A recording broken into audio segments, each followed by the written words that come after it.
Today we are reading a story from The Magic Drum and Other Stories by Sudha. Today we are reading a story from The Magic Drum. Two Thieves is the story today. Two Thieves. Saranga was a clever minister in the court of King Devaprasanna.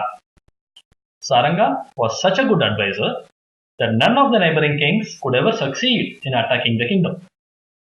Naturally, they were very jealous of Devaprasanna and his brilliant minister.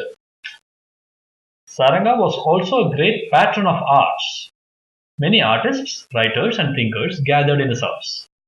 He gave them shelter and means to work on their art. One day, two strangers appeared on the doorstep.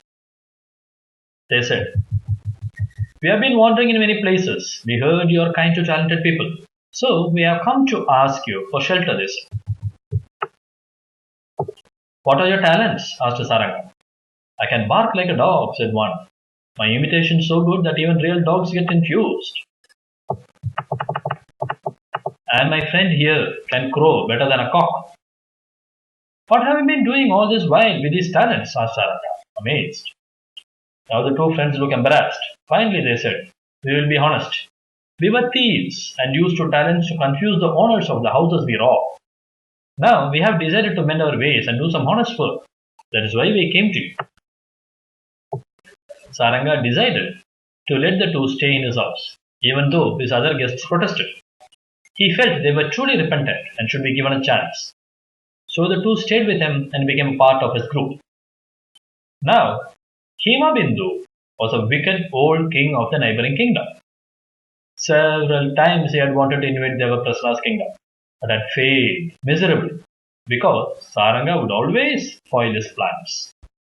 He wanted Saranga to become his minister. Then he could easily conquer Devaprasanna's kingdom.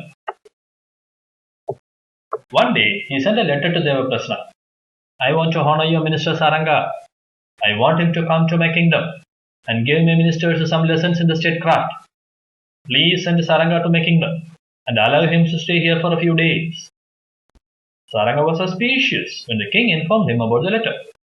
But Devaprasanna wanted to be on the good terms with his neighbors, so he said, "Why don't you go? If you suspect something is wrong, just come back."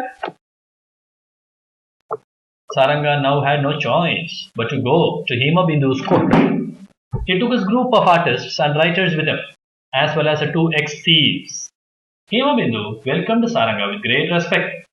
Saranga too had come with many gifts for the king, among them a beautiful rare shawl. Finally, the king sat down to talk to him. "Saranga, I know you are a brain behind Devaprasanna's success as a king. You have served him for many years. Why don't you work for me now? I will make you richer than ever. You will be my chief minister." Saranga, who had suspected all along that something like this would happen, had his answer ready. "My family has served King Devaprasanna for many generations. I cannot leave his service, I am sorry." As soon as the words had left his mouth, Himabindu flew into rage and ordered that Saranga be thrown into the prison. When his friends who were waiting in another room heard about this, they were shocked. How could they save their beloved Saranga now? They came up with many plans, none of which could be carried out by a bunch of artists. Finally one said, "Queen Sammohini is king's favorite queen. She is beautiful and intelligent. She loves rare art objects, especially shawls." So they targeted Queen Sammohini. But when he came with only one shawl and Saranga presented to the king, "If only we could get it back." The two former thieves listened to the discussion in the silence. After some time, they walked out quietly. They went to the royal chamber where the two gifts were piled up. A ferocious-looking guard stood at the door and frowned at them. Quickly, they slipped behind a tree and one of them began barking like a dog. The guard was startled. How could a dog enter a royal palace? Surely, if king heard the noise it was making, the guard would be out of job. He rushed off to find the dog, while the other friend went inside, found the shawl, quickly made their way back to the group of friends, who were still in deep discussion. They said, "Here is the shawl," giving it to the oldest and wisest person in the group. "Now you can present it to the queen." The man took the shawl to the queen. She was delighted with the shawl.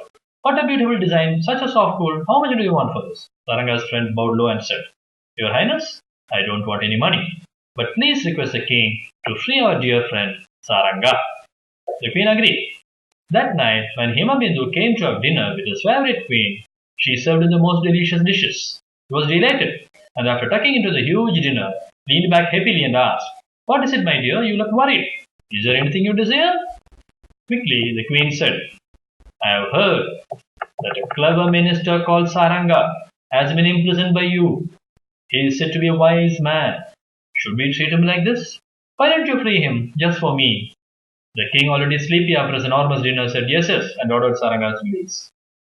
Saranga was greeted by his friends with great delight. Then someone said, We should leave the kingdom before the king discovers we stole his shawl and gave it to the queen. Everyone agreed, and quietly the group packed their bags and left the palace. But there was a problem. When they reached the city walls, the huge gates were locked. The soldier guarding them said, There is a lock. I cannot open it till it is dawn. Saranga and his friends sat down to wait. As hours passed by, they grew more and more nervous. What if the king got to know about the theft before they could escape? Finally, one of the two former thieves got up.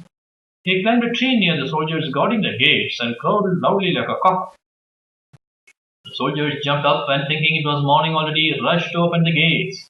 Saranga and his group were ready. They left as quickly as they could and reached their own kingdom by early morning. In the meantime, King Hemabindu woke up, and after a long refreshing sleep, and saw his queen dressed in a beautiful saree with an even more exquisite shawl around. But why did the shawl look familiar? When he quizzed her, she told him the story of a man who gave it to her as a present and asked for Saranga's release in return. The king now ordered his men to bring him the shawl presented by Saranga, but it was nowhere to be found. Finally, he understood what had happened. He could only smile at the cleverness of Saranga and his friends. It was better to have such clever people as friends than enemies, he reasoned. And from that day, the two kingdoms became friendly neighbors. Thanks for watching this story. The Magic Drum by Sudha.